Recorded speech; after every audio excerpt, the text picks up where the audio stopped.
My dad took my brother, my mom took my sister, and I was left in state care. Years later, they all tried to return to my life, but I was no longer the child they had abandoned. My name is Goldie. Today, at 32, I own an art gallery in downtown Chicago, a space I poured my heart and soul into, showcasing incredible emerging artists. But 24 years ago, I was just an 8-year-old girl, watching my family splinter into a million pieces. My dad took my brother, my mom took my sister, and me? Nobody took me. For 2 long decades, there was nothing but silence. And then, suddenly, they all wandered back into my life, expecting to find that same terrified, abandoned child. They couldn't have been more wrong. That little girl is gone. In her place stands a woman who built herself from the ground up, brick by painful brick. Because trust me, this journey gets intense. Before everything shattered, we were, by all accounts, a normal family. We lived in a cozy brick ranch house in suburban Chicago. Our backyard had this enormous oak tree with a tire swing, and I can still picture the way the evening sun filtered through its leaves, casting dancing shadows on our small patch of lawn. Our golden retriever, Rusty, would chase us in endless circles until we collapsed in giggling heaps. My dad, Jack, was a construction contractor, tall, broad-shouldered, with hands rough from years of hard work. He smelled like sawdust and mint gum, a comforting mix whenever he scooped me up for a hug. My mom, Diane, worked part-time as a nurse. Her laugh was contagious. It would start soft and build until her whole body shook with it. Her dark blonde hair was always in a practical ponytail, but sometimes, at night, she'd let me brush it out, counting 100 strokes, just like princesses in storybooks. My brother, Noah, was 10 when our world changed. He was my protector, the one who taught me to ride a bike, running alongside until I found my balance, then cheering wildly.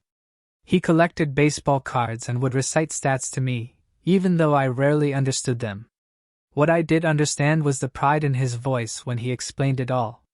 Sophie was my little sister, just 6. She had wispy blonde curls and followed me everywhere.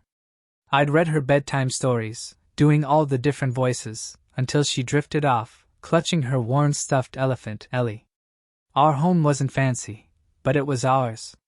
My bedroom ceiling had glow-in-the-dark stars, a galaxy I'd stare at until sleep claimed me. The kitchen had yellow curtains my mom sewed herself, and mismatched chairs around the dining table that Dad had rescued from various construction sites and refinished. Sundays meant pancakes.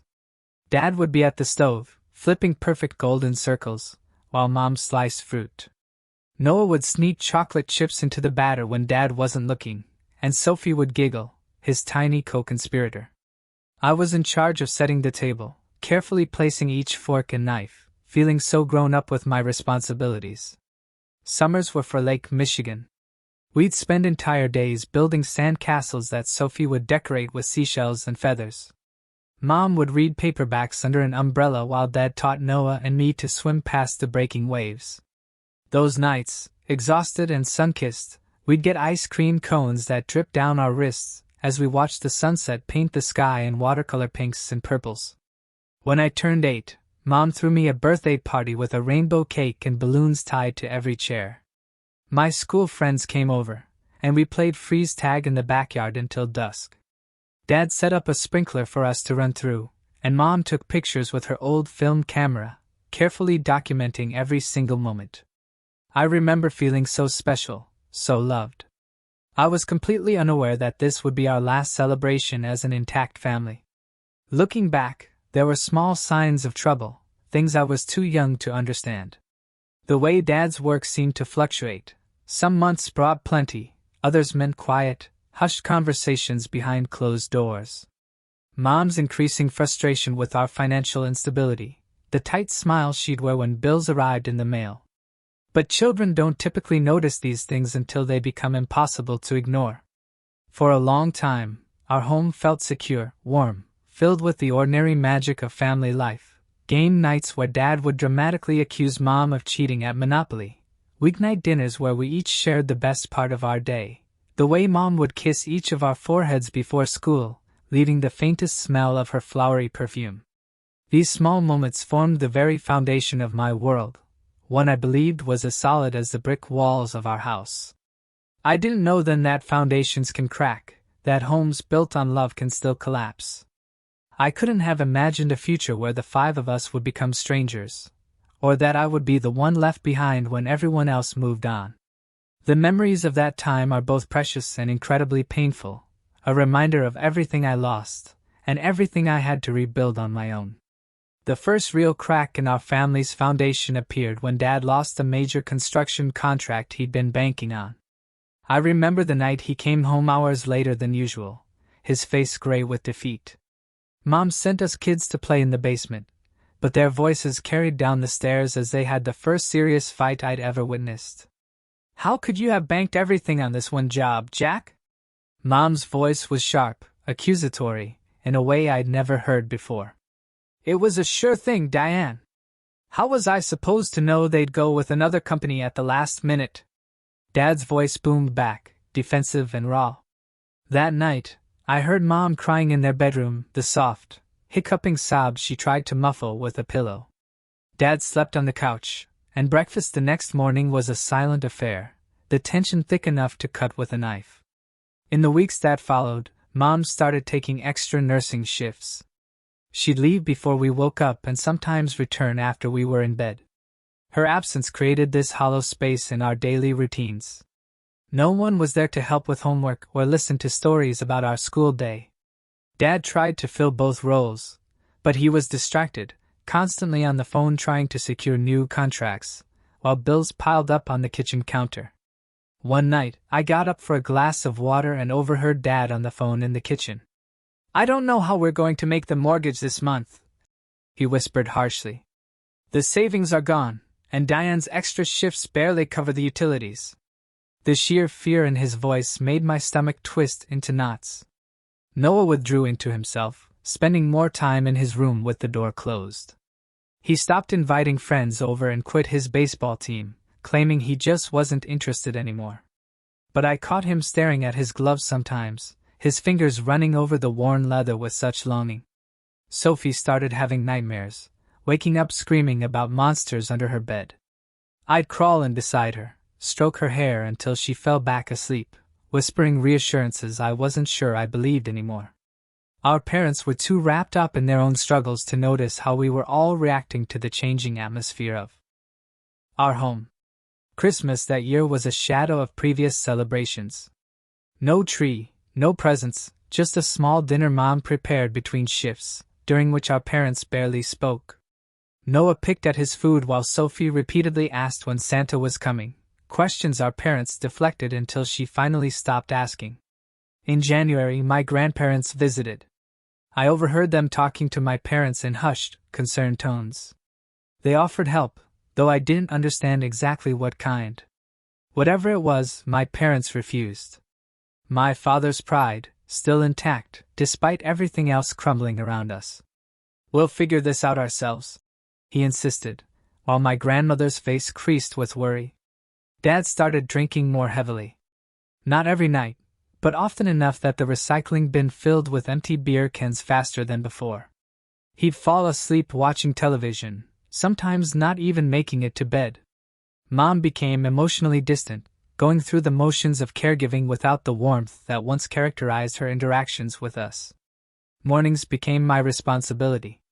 I'd get up early to make cereal for Sophie and Noah when our parents slept in or had already left for work. At 8 years old, I became the keeper of routines, making sure teeth were brushed and backpacks were ready for school. I'd walk Sophie to her classroom, promising to meet her after school, taking on a role no child should ever have to assume. One afternoon, I came home early from a friend's house and heard Mom on the phone in her bedroom. The door was cracked open, and through it, I could see her sitting on the edge of the bed, one hand rubbing her forehead as if warding off a headache. "I don't know what our options are anymore, Lisa," she was saying to my aunt. "The kids. I can't give them the life they deserve like this." There was a pause. "We've talked about separation, but what happens to the children then? Who goes where?" The cold dread that washed over me at those words still haunts me. Who goes where? as if we were furniture to be divided up in a divorce. The fighting escalated. One night, it got so bad that Dad punched a hole in the living room wall. I watched from the staircase, frozen in fear, as Mom screamed that he was out of control. Noah pulled me back to my room where Sophie was already hiding under her blankets. The three of us huddled together on my bed, Noah's arm protectively around both of us, as we listened to the sounds of our family imploding. Later that week, I found Mom crying alone in the bathroom. The door wasn't fully closed, and through the crack, I could see her sitting on the closed toilet lid, her shoulders shaking silently. I wanted to go to her, to offer the same comfort I gave Sophie after her nightmares, but something held me back. Maybe it was the crushing realization that some hurts were simply too big for a child to fix. I started creating distraction games for my siblings. We'd build elaborate forts in the basement using old sheets and furniture. I'd invent scavenger hunts around the house and yard. Anything to shield them from the brutal reality of our disintegrating home life, to give them moments of normal childhood in the midst of utter chaos. But I couldn't distract myself from the truth. Something irreparable had broken between our parents. Dad moved into the basement guest room. The separation within our house felt like a chilling prelude to something worse. I'd lie awake at night, listening for sounds of reconciliation that never came, imagining scenarios where they'd work things out, and we'd return to the family we'd been before. The day I found divorce papers in Mom's purse was the day hope truly died. I wasn't snooping intentionally. I was just looking for gum. But there they were. Official-looking documents with terms like dissolution of marriage and custody arrangement. I didn't understand all the legal language, but I understood enough. This wasn't temporary. This was the end. That evening, after we were supposed to be in bed, I sat at the top of the stairs and listened to my parents discussing which child would go where. The casual way they divided us up still makes my blood run cold when I think about it. Noah should come with me, Dad said. He needs a male influence at his age. Fine, Mom replied. But Sophie stays with me. She's too young to be without her mother. I waited, breath held, for one of them to mention me, to fight for me, to claim me as Noah and Sophie had been claimed. But the conversation moved on to financial arrangements and visitation schedules. My name never came up. It was as if I didn't exist, as if I were invisible to the very people who gave me life. That night, I cried silently into my pillow, careful not to wake Sophie, who'd climbed into my bed again. I was facing the first devastating realization of my young life. In the redistribution of our family, there was no place set aside for me.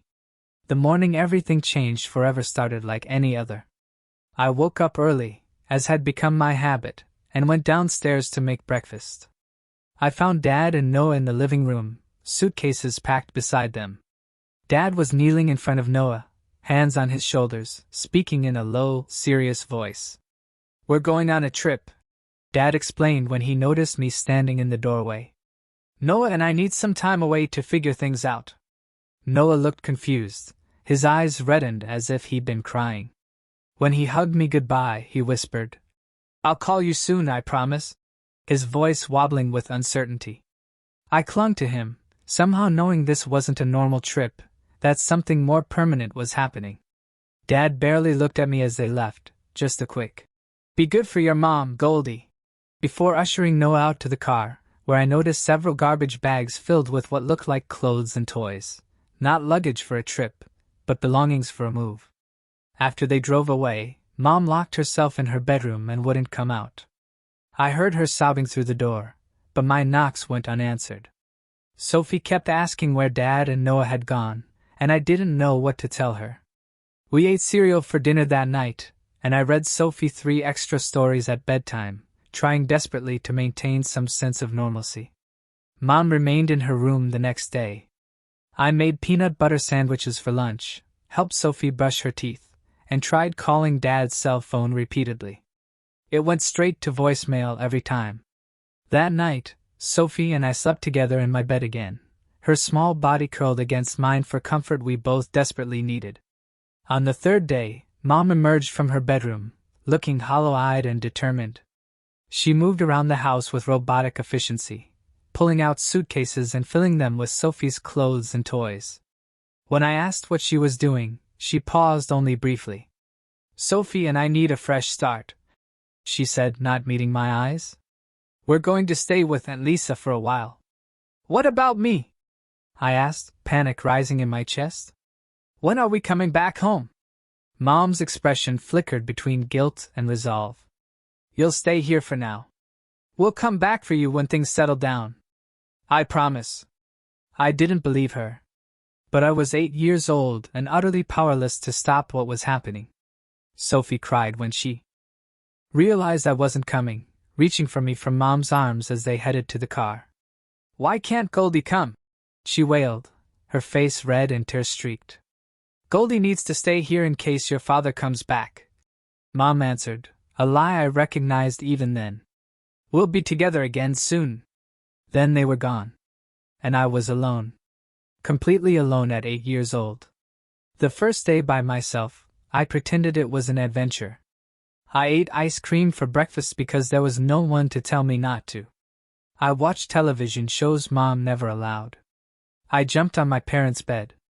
But the freedom quickly gave way to fear as darkness fell and the house made strange noises I'd never noticed before.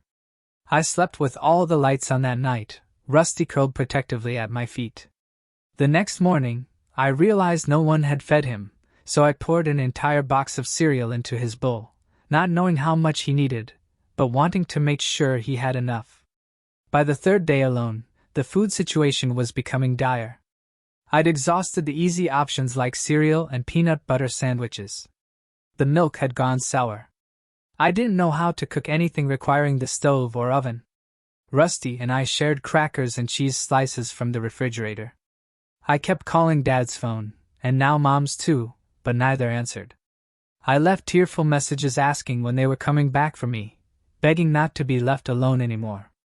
The silence in response was deafening. On the fourth day, there was a knock at the door. Mrs. Garcia from next door stood there with a concerned expression. She noticed I was home alone and wanted to check if everything was okay. I lied, saying my mom had just gone to the store and would be back soon. But Mrs. Garcia saw through the lie, especially when Rusty bounded up behind me, clearly unfed and unwalked. "Where are your parents, sweetie?" she asked gently. I broke down then, telling her everything through gulping sobs.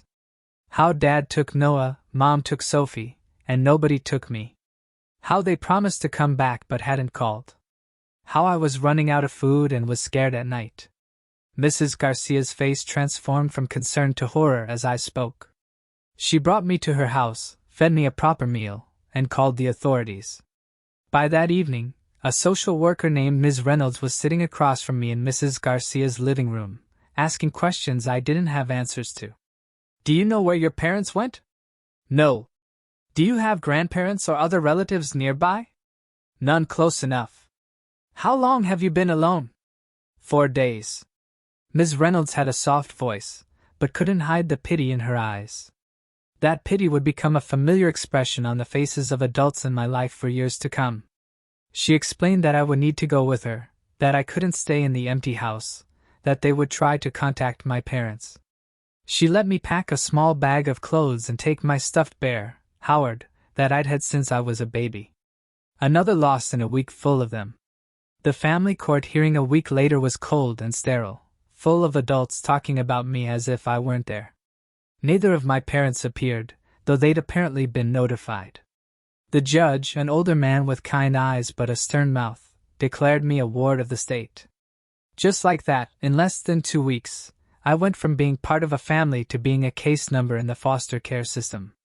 My first placement was with the Thompsons, a couple with 3 biological children who took in foster kids for the supplemental income.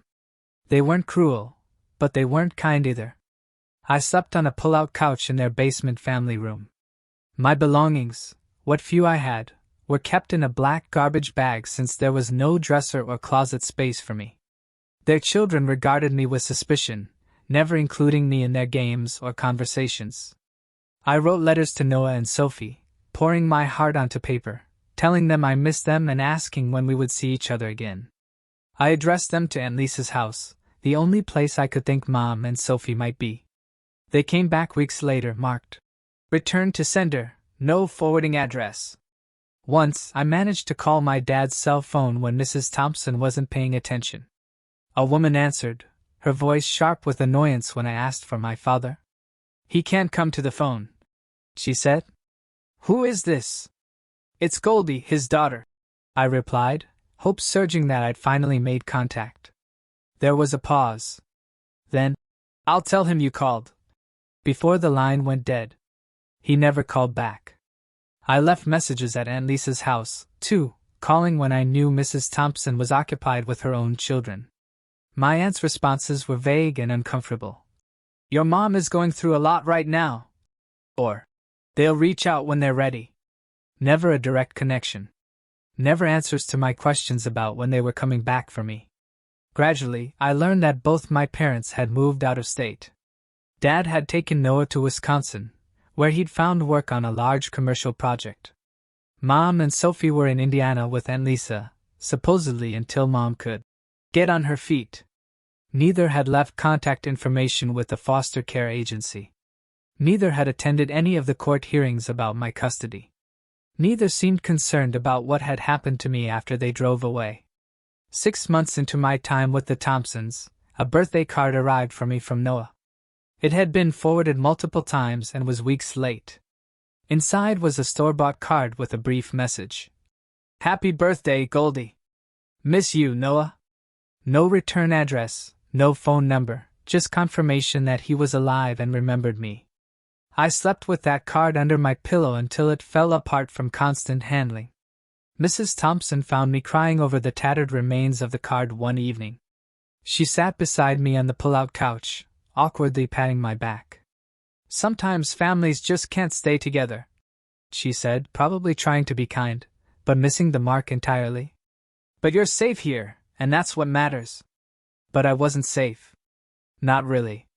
Because a month later, the Thompsons decided they wanted to focus on their biological children. And just like that, I was packing my garbage bag again, moving to a new temporary home with strangers who didn't want neither. My second placement was with the Ramirez family, who already housed 5 other foster children in a cramped 3-bedroom house. Mr. Ramirez was strict, to the point of militaristic, enforcing rules about everything from bathroom schedules to the exact amount of time we were allowed to spend on homework. Mrs. Ramirez was largely indifferent, going through the motions of care without any emotional investment. I shared a bunk bed with 2 other girls in a room designed for 1 child. My space consisted of a third of a dresser and a plastic bin under the bed where I kept my few personal items, which now included Noah's birthday card, preserved between 2 pieces of clear packing tape to prevent further deterioration. Changing schools mid-year made it difficult to make friends. I was the new girl, the foster kid with second-hand clothes and no parents to attend school functions. I became quiet, keeping to myself and focusing on schoolwork as an escape from the chaotic foster home. Teachers largely ignored me since I didn't cause trouble, and the other students quickly learned that I wouldn't share details about my home situation, eventually losing interest in the novelty of my presence. One of the older foster boys, Damon, made a habit of stealing from the younger kids. He took the bracelet Mrs. Garcia had given me before I left, the only gift I'd received since being in the system. When I confronted him, he threatened to tell the Ramirez's I'd been breaking house rules if I reported him. I learned then another harsh lesson in the foster system. Sometimes you have to choose which losses you can live with. Social workers came and went with alarming frequency. Each new one knew less about my case than the last, reading from a file that contained the basic facts, but none of the emotional context of my abandonment.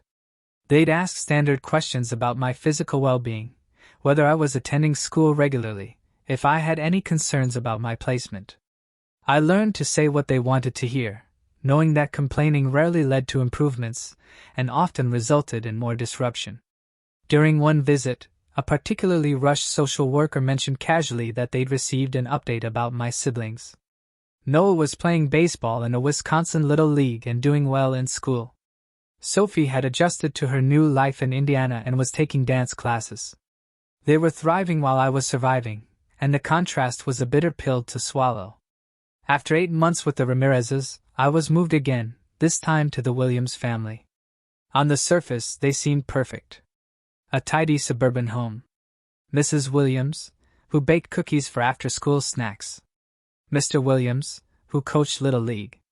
For the first time, I had my own room, with an actual bed, dresser, and desk.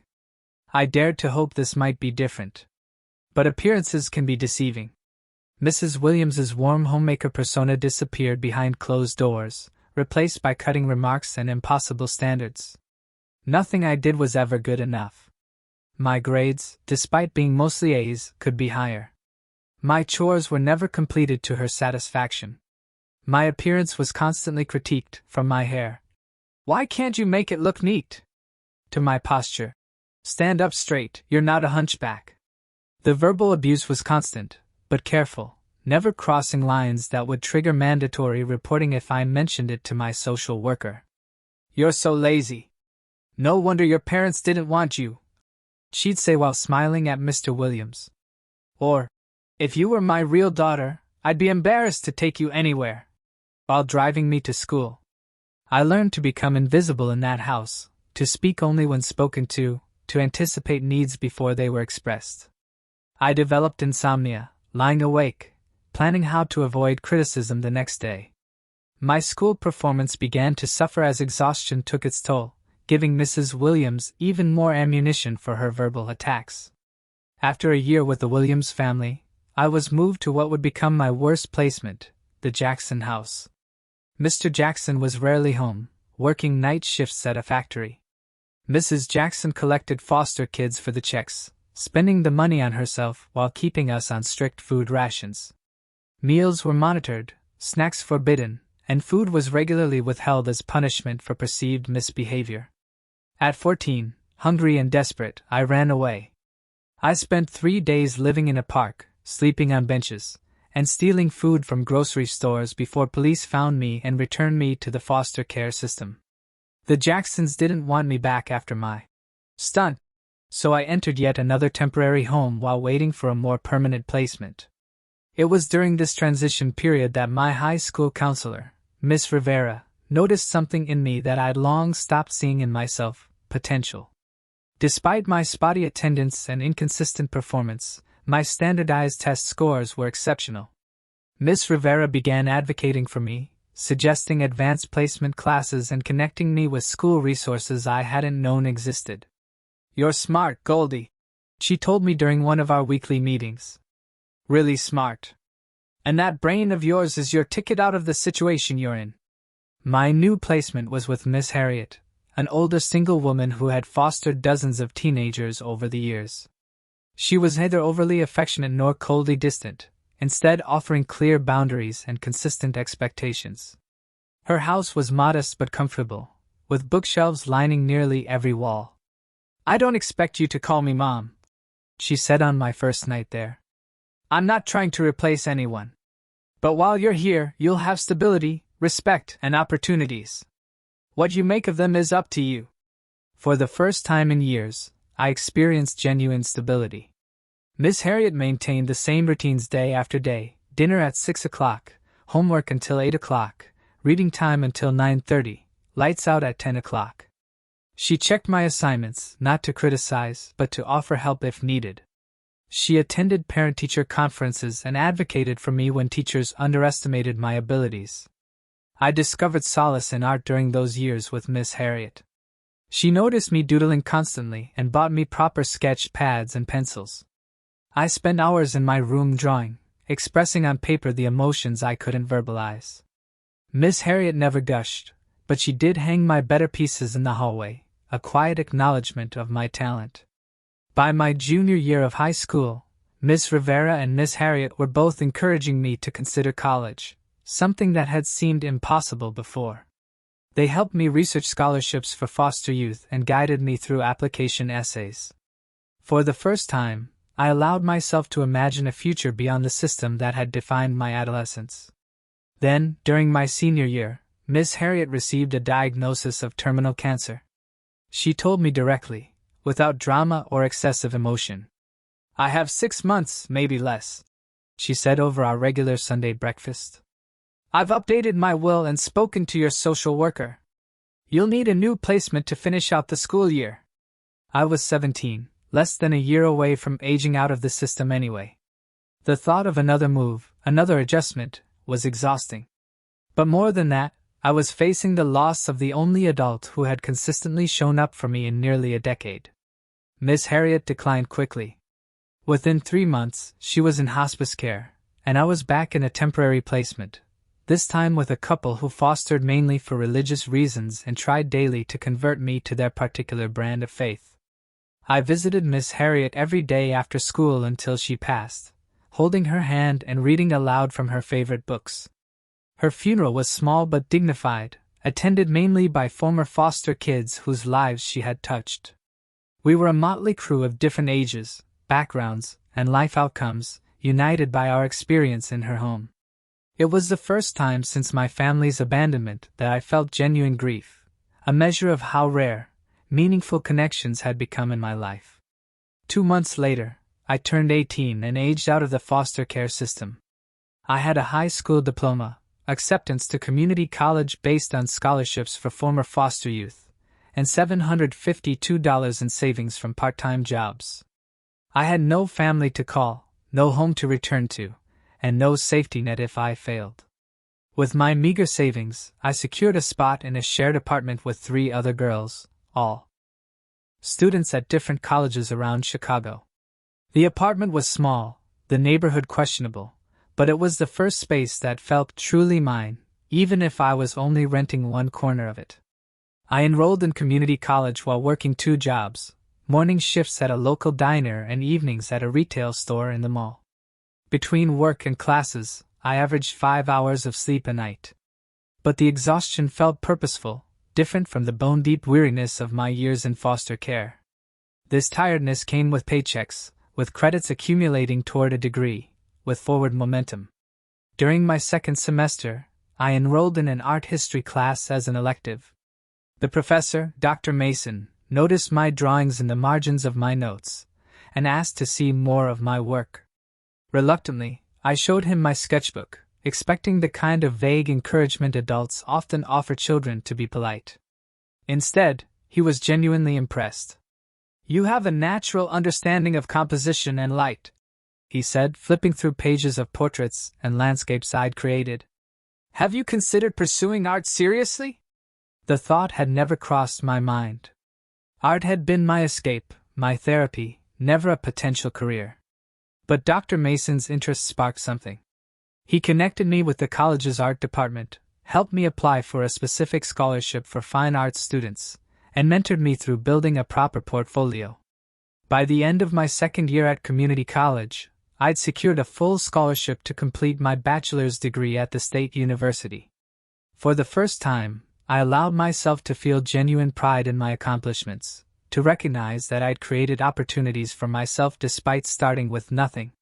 Moving into university housing introduced me to Zoe, who would become my first real best friend since childhood. She was studying business, practical and ambitious, but with a creativity that complemented my more artistic tendencies. We stayed up late talking about everything and nothing, the kind of easy friendship I'd observed others having, but never experienced myself. "You never talk about your family," she noted one night as we shared a pizza in our dorm room. "Don't have one," I replied, the practiced casualness of years smoothing over the pain of the admission. Zoe didn't push, didn't offer empty sympathy.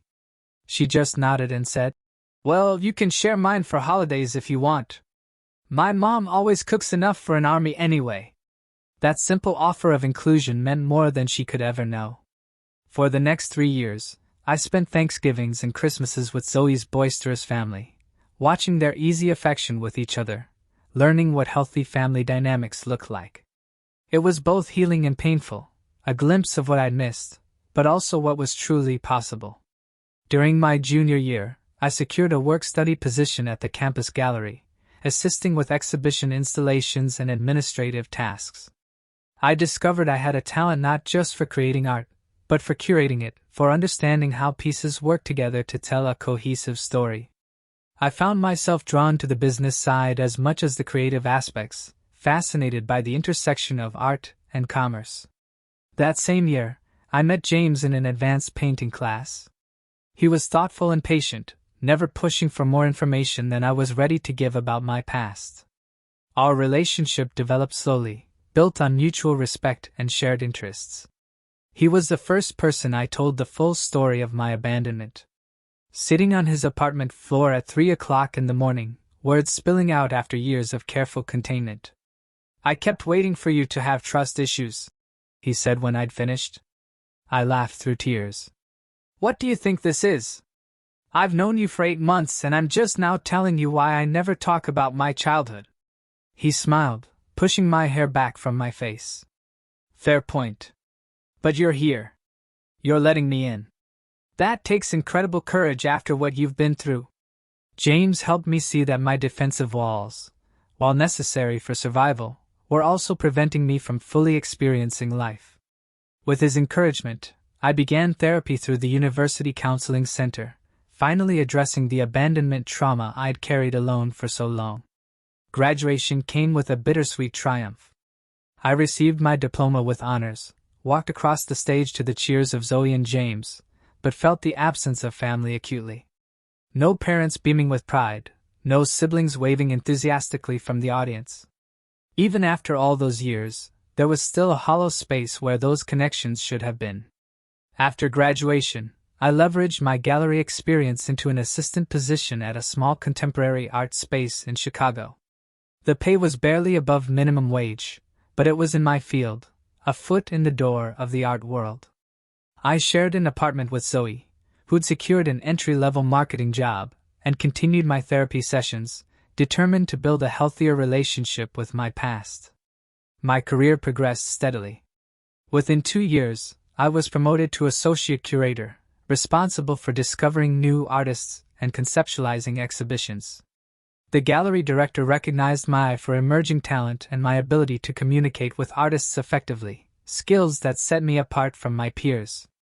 But personal growth wasn't as straightforward as professional advancement. One day, walking down Michigan Avenue, I spotted a man who resembled my father.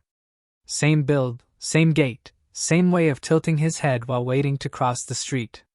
The panic attack hit without warning, leaving me gasping for breath on a busy sidewalk. Disoriented and suddenly 8 years old again, watching him drive away with my brother. That incident sent me back to therapy with renewed commitment. I needed to address not just the abandonment itself, but the ongoing impact it had on my daily life, the way it colored my relationships and self-perception. I began to understand that healing wasn't a destination, but a process, one I would likely be engaged in for the rest of my life. During this time, I cultivated a close circle of friends who became the family I chose for myself. Besides Zoe, there was Marcus, a chef who hosted elaborate dinner parties in his tiny apartment, Elena, a librarian with an encyclopedic knowledge of obscure facts, and David, a software developer with a dry wit that never failed to make me laugh. We created our own traditions and support systems, showing up for each other in ways my biological family never had. We had weekend brunches where we discussed our victories and failures over mimosas. Holiday gatherings where we each contributed dishes that represented our diverse backgrounds. Movie nights, game tournaments, impromptu dance parties in living rooms too small to accommodate our enthusiasm. These rituals replaced the family traditions I'd lost, creating new memories to overlay the painful ones. After 3 years of saving every spare dollar, I took the leap and opened my own small gallery. The space was modest, a former bookstore in a neighborhood on the edge of gentrification, but it was mine. I focused on showcasing local artists who might otherwise struggle to find representation, particularly those from disadvantaged backgrounds similar to my own. The gallery's success exceeded my expectations. Art critics praised my fresh eye and uncanny ability to spot talent before it breaks. Local publications featured the space in cultural guides to the city. Artists sought me out, trusting that I would represent their work with integrity and understanding. By 29, I had enough financial stability to buy my first condo, a one-bedroom in a converted warehouse with high ceilings, perfect for displaying the art I'd begun collecting. The day I signed the mortgage papers, I sat alone in the empty space, keys in hand, and wept, not from sadness, but from a profound realization. I had created security for myself. After years of temporary homes and borrowed spaces, I had tangible proof that I could provide what my parents had failed to give me. My relationship with Michael began during this period of stability and success. He was an architect who came to one of my gallery openings, more interested in the building's features than the art, until I caught him studying a particularly challenging installation with genuine curiosity. Unlike James, who had helped me begin my healing journey but ultimately wanted more emotional openness than I could offer, Michael understood boundaries. Having lost his own mother at a young age, he recognized the particular resilience that comes from navigating significant early loss. "We're both building our lives from scratch," he observed on our third date. "There's something beautiful about that, creating exactly what you want without the weight of expectations." For years, I'd conducted periodic searches for my family online, looking up Noah and Sophie's names, checking social media for any trace of my parents. These searches became less frequent as I built my own life. The desperate need to reconnect gradually replaced by curiosity, then by something approaching indifference. I made a conscious decision to stop searching, to focus on the present and future rather than a past I couldn't change. I found peace in accepting that family could be chosen, that blood ties were only one type of connection. The people who showed up for my gallery openings, who helped me move into my condo, who remembered my birthday without reminders, who helped me when old grief surfaced unexpectedly, these were my real family. They had earned that designation through consistent presence and care, not through genetic obligation. By my early 30s, I had created a life that felt whole and meaningful. I ran a successful gallery, owned my home, maintained loving friendships, and had a relationship based on mutual respect and understanding. The abandoned 8-year-old was still part of me, but she no longer defined me. I had become someone she could be proud of, someone who had transformed abandonment into independence, rejection into self-reliance, loss into creativity. I thought I had made peace with my past. Then Noah found me on Facebook. And everything I thought I'd resolved came rushing back with devastating clarity. The message arrived on an ordinary Tuesday morning. I was in my office at the gallery, coffee in hand, reviewing submissions from artists for an upcoming exhibition. The notification pinged, and I clicked it absently, expecting a message from a client or colleague. Instead, I found myself staring at a name I hadn't seen in 20 years, Noah Winters. The coffee cup slipped from my hand, shattering on the hardwood floor, hot liquid splashing my ankles.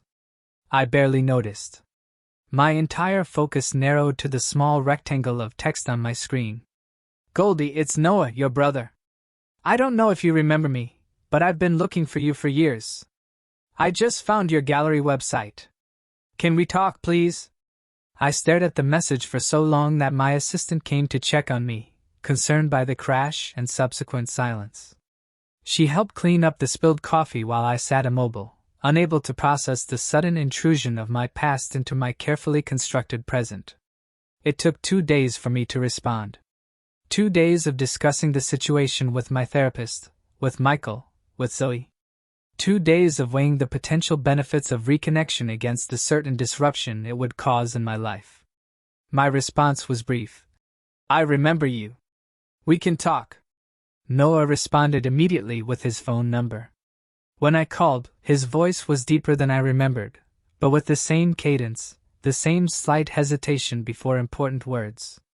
"I can't believe I found you," he said, emotion making his voice thick. "I've been searching on and off for years. Why now?" I asked the question that had been burning in me since his message arrived. The story unfolded gradually over that call and several that followed. Noah was married now, with 2 children. He'd built a life as an engineer in Wisconsin, not far from where our father had initially taken him. He'd searched for me sporadically over the years, but with limited information, the efforts had gone nowhere. "Dad didn't want us to contact you at first," he explained. "Said it would be confusing for everyone, that clean breaks were better.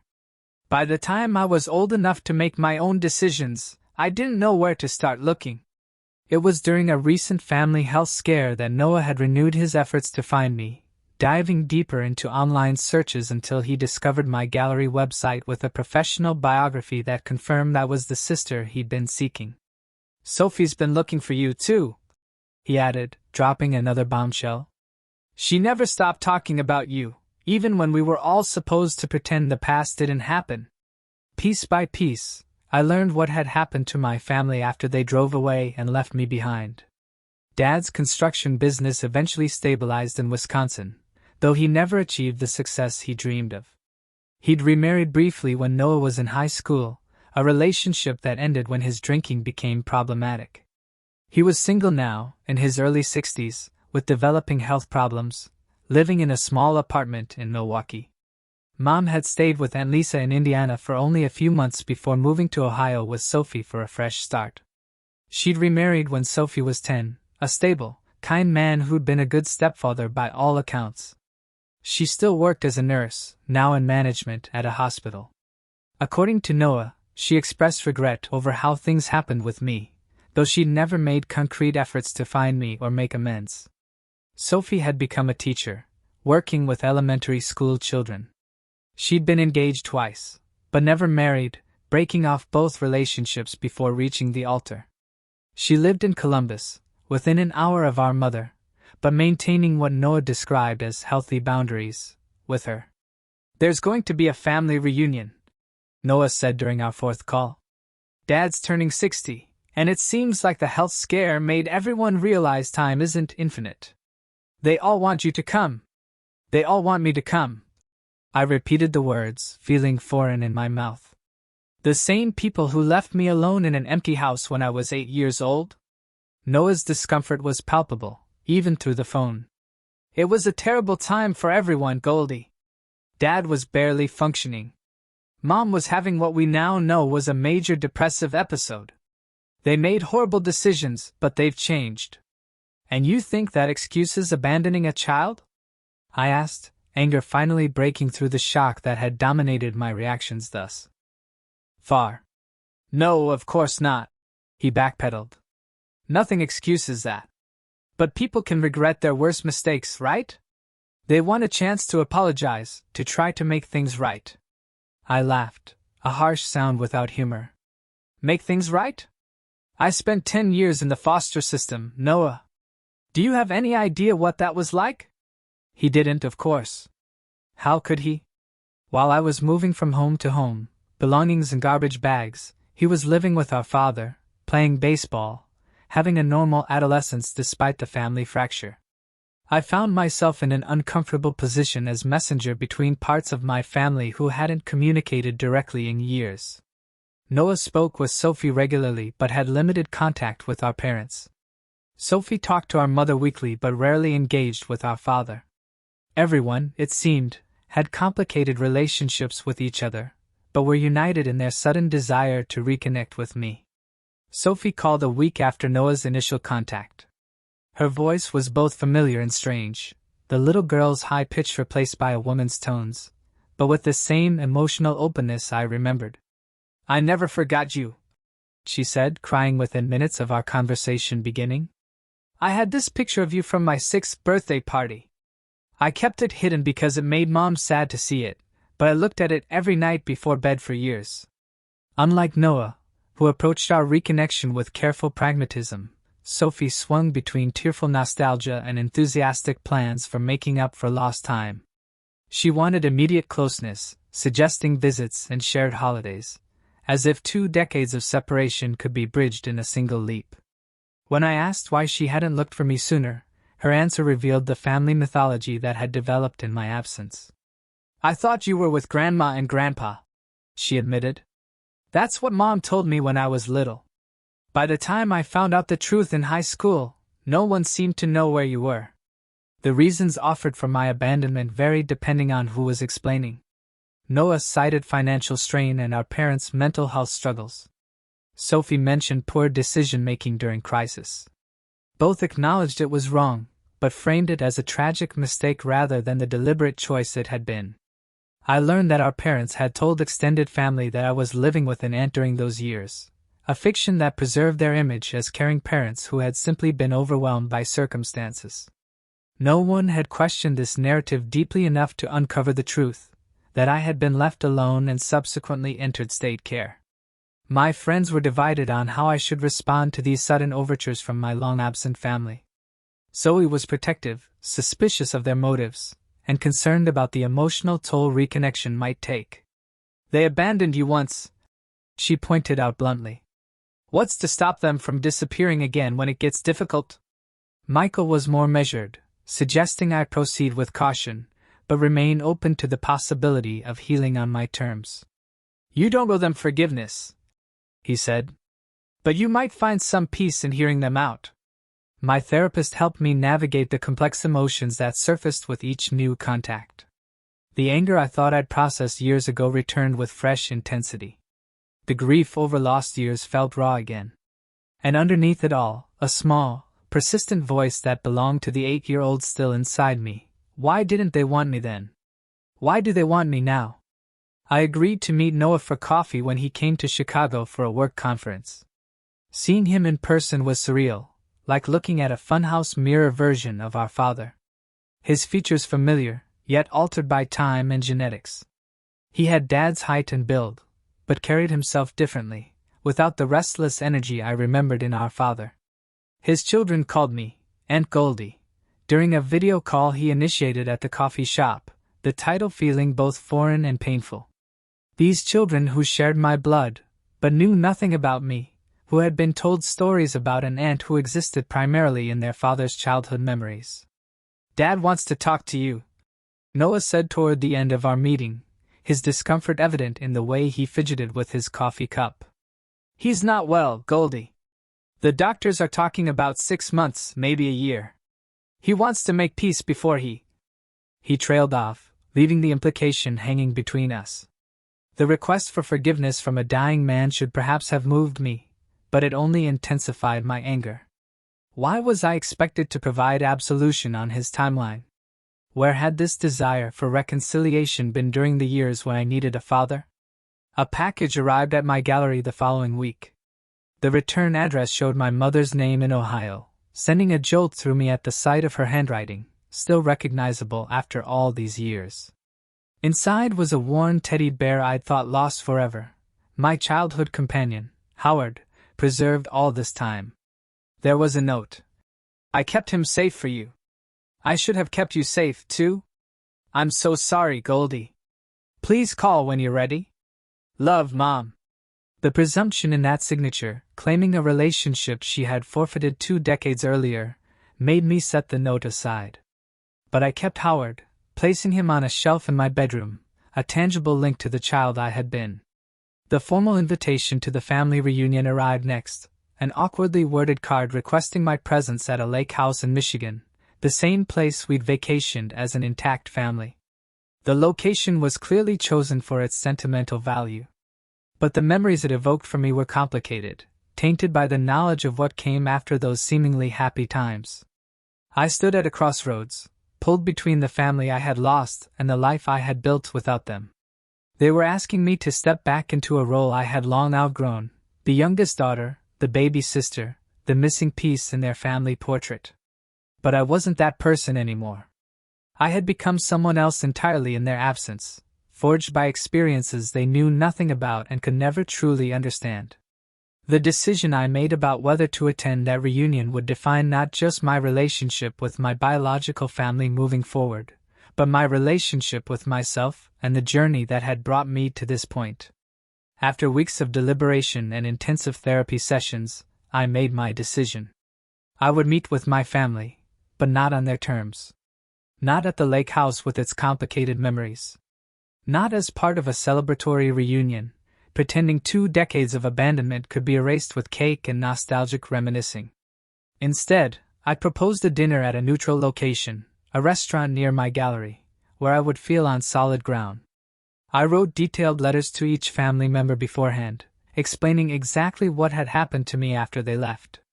Not the sanitized version they might have imagined, but the harsh reality of foster care, the Thompsons with their black garbage bags from my belongings, Mrs. Williams with her cutting remarks, The Jacksons who used food as punishment, the constant relocations, the loss of all stability, the far. No, of course not, he backpedaled. Nothing excuses that. But people can regret their worst mistakes, right? They want a chance to apologize, to try to make things right. I laughed, a harsh sound without humor. Make things right?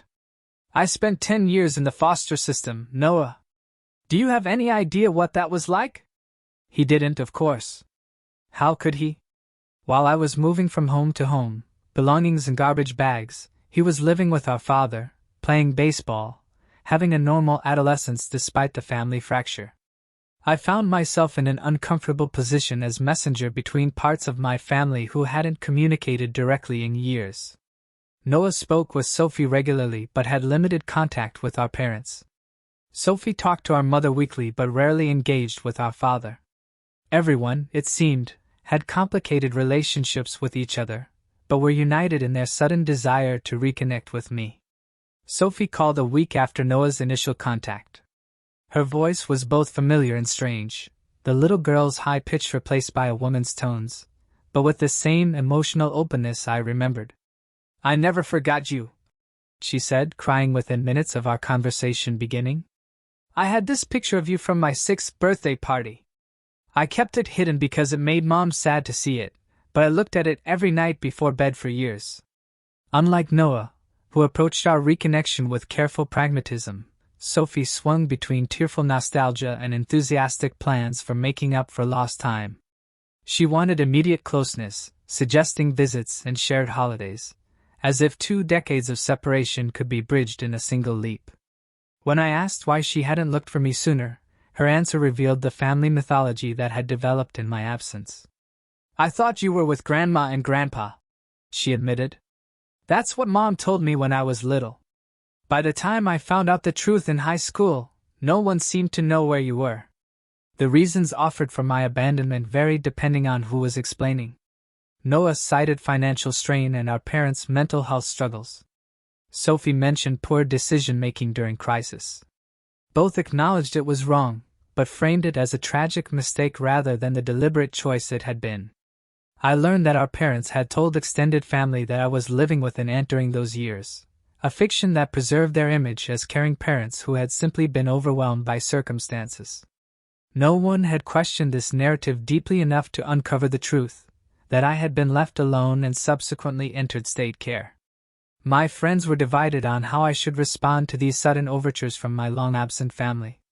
Zoe was protective, suspicious of their motives, and concerned about the emotional toll reconnection might take.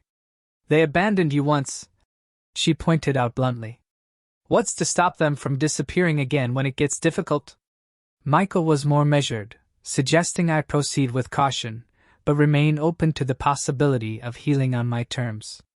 You don't owe them forgiveness, he said. But you might find some peace in hearing them out. My therapist helped me navigate the complex emotions that surfaced with each new contact. The anger I thought I'd processed years ago returned with fresh intensity. The grief over lost years felt raw again. And underneath it all, a small, persistent voice that belonged to the 8-year-old still inside me. Why didn't they want me then? Why do they want me now? I agreed to meet Noah for coffee when he came to Chicago for a work conference.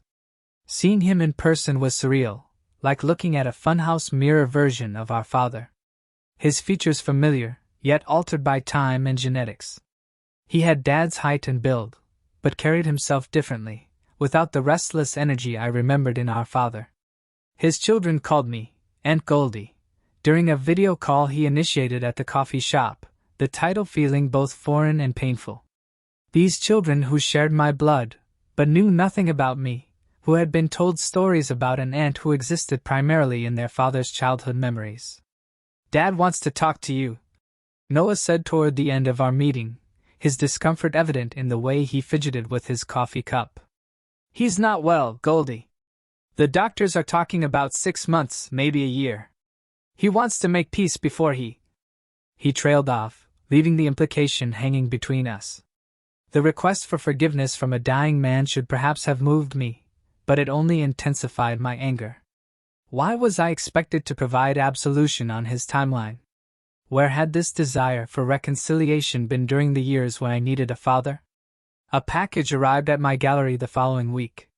The return address showed my mother's name in Ohio, sending a jolt through me at the sight of her handwriting, still recognizable after all these years.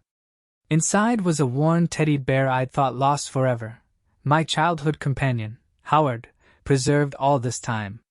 There was a note. I kept him safe for you. I should have kept you safe, too. I'm so sorry, Goldie. Please call when you're ready. Love, Mom. The presumption in that signature, claiming a relationship she had forfeited 2 decades earlier, made me set the note aside.